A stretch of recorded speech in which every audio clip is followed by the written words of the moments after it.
Hi guys, welcome back to my channel Lush Foliage. In today's video I wanted to talk a little bit about philodendrons because some people wanted to know what are climbers and crawlers, because I do mention it in the video that a particular plant is a climber and a crawler. So basically philodendrons have three categories. I'll mention all the three categories with examples so you'll get a better idea. The first one, we will start off with our philodendron silver cloud. I have two of them. One is the mother plant and one is the baby plant. Now if you're going to look at the baby plant, because this is a very small plant as of now, and if you're going to take a look at it, it looks like it is a plant that would require a pole stick. Now unfortunately, if you're going to add a pole, it is going to be of no use. So these are basically crawlers, which means that they would not use the pole that you're going to put. So you're going to basically waste the pole if you're going to add it in this spot. Now what I mean by crawlers is basically, let's take a look at the mother plant. If I'm going to turn the leaves, this is how the crawler tends to grow. It tends to grow horizontally and not vertically. So if you're going to put a pole in this spot, it is going to be of no use, because this plant, this particular variety of philodendron, will grow horizontally. It's not going to grow vertically. So this plant will not attach itself onto the pole, because in nature they tend to crawl. They basically grow horizontal on the forest floor. So that is the reason why using a pole for this plant is of no use. They will start to grow horizontally like this. Now I'll give you a couple of more examples. Now unfortunately I don't have a lot of philodendrons that are growing vertically, because most of my philodendrons are very newly purchased, so they have not yet latched onto the vertical poles, but I'll give you a fair idea with other plants as well. So now that we have a clear idea of what a crawler tends to look like, let's look at what climbers are. Now as I said, I don't have much examples for philodendrons, but I do have a Rhaphidophora pertusa. This is called as the vertical growing plants because they tend to latch onto something and they start growing upwards. Same thing with my monstera as well. As you can see, it is trailing onto this coir rope because these are epiphytes, so they need something in order to grow. In nature, they tend to either grow on other plants or they tend to attach itself onto the trunk of the trees and they start growing upwards.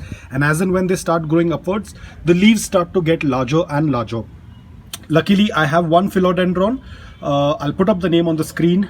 It starts from M. I'll put up on the screen. So remember, this one was eaten off by the dog that I was fostering, and after that it has put out a lot of new leaves. So you can see these are all the new leaves. Here I have another new leaf that is coming up.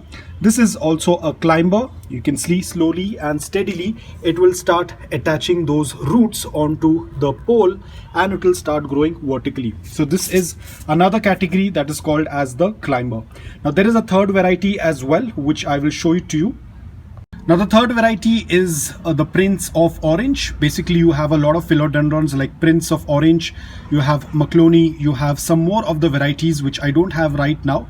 Now these varieties don't fall under the category of climber as well as crawler. Then what are these called? Now as per the plant industry, this is called as a self-header.